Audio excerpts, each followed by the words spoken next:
Para konten kreator ini diduga ditipu sama para UMKM yang diborongnya. Yang pertama ada Verrel Bramasta yang baru-baru ini borong mainan pedagang yang dibagikan ke anak-anak di kawasan tempat wisata di Karawang, guys. Verrel kaget banget pas pedagang mainan ini bilang semua mainannya kalau diborong 10 juta ya mas. Tapi karena Verrel saat itu udah berniat bagi-bagiin mainan, ya udahlah dibayar dong sama Verrel. Ternyata pas Verrel udah pergi, uang yang diberikan ke pedagang itu katanya sih cuma 7 juta, nggak sampai 10 juta.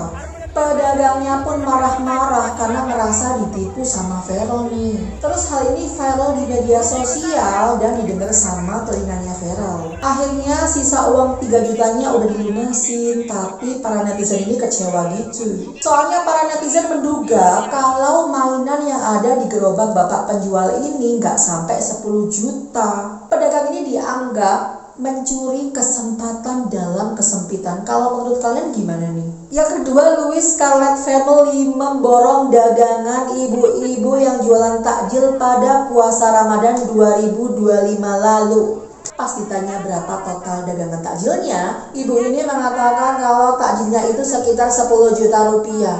Wah, banyak banget ya bu. Ya memang sih usaha takjil di bulan puasa ini memang benar-benar prospek. Tapi kalau sehari sampai 10 juta, wah banyak banget ya bu. Sebulan berarti 300 jutaan ya takjilnya. Awalnya Mami Louis ya kaget dong gengs, takjil 10 juta gitu loh. Terus Mami Louis bilangnya gini, sebentar ya bu saya hitung dulu uang saya cukup atau enggak. Tapi akhirnya dibayar deh. Yang ketiga, hobi makan. Channel Hobi Makan memborong sebuah UMKM yang saat itu sedang berjualan cilok. Saat itu Bang Evan tanya, Pak kalau diborong berapa? Bapaknya bilang, ya 3 juta lebih. Terus Bang Evan bilang, kalau misalkan saya beli 3 juta boleh nggak Pak? Kalau nggak salah bapaknya waktu itu bilang 3,1 juta. Ya nggak boleh mas, minimal 3,2 kalau mau diborong. Ya udah diboronglah sama Bang Evan. Walaupun netizen itu menduga kalau ciloknya kemungkinan nggak sampai 3 juta. Tapi ya nggak tahu lagi sih, harusnya dihitung dari awal nggak sih? Yang keempat, Farida Nurhan pernah memborong soto di Jawa Tengah karena ada yang DM kalau pemilik warung soto ini sedang sakit. Dengan senang hati Farida Nurhan dan juga tim datang ke Jawa Tengah buat memborong sotonya dan juga dibagi-bagikan ke para warga yang saat itu pengen makan soto. Saat itu yang diborong selain soto adalah tempe mendoan, minuman, dan juga kue-kue kering. Tapi pas mau bayar, timnya Farida Nurhan ini kaget dong geng. Ternyata nilainya lebih dari 8 juta rupiah. Pas ditanya sama timnya Farida Nurhan, loh kok bisa sebanyak ini totalnya? Bukannya tadi sotonya cuma sekian ya? Minumnya cuma sekian, sepertinya warganya juga cuma sekian.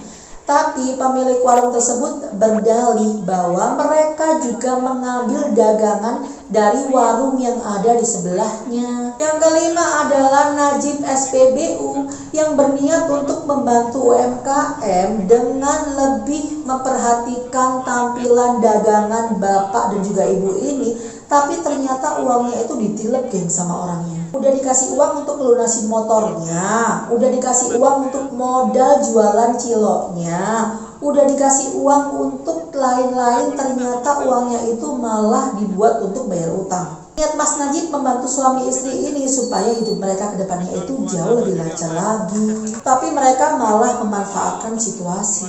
Tim Story Gang menyarankan kepada konten kreator yang mau memborong makanan UMKM, mulai sekarang kalian kasih aja deh nominalnya berapa. Supaya kalian itu nggak dipalak kayak konten kreator ini. Kalau kalian pernah nggak dipalak sama pedagang? Niat kalian sebenarnya tidak baik kok. Kalau konten ini menambah wawasan asik kamu, jangan lupa kalian langsung subscribe Story Gang sekarang ya. Bantu kami untuk mengembangkan channel Story Gang ya. 4 sehat 5 Story Gang.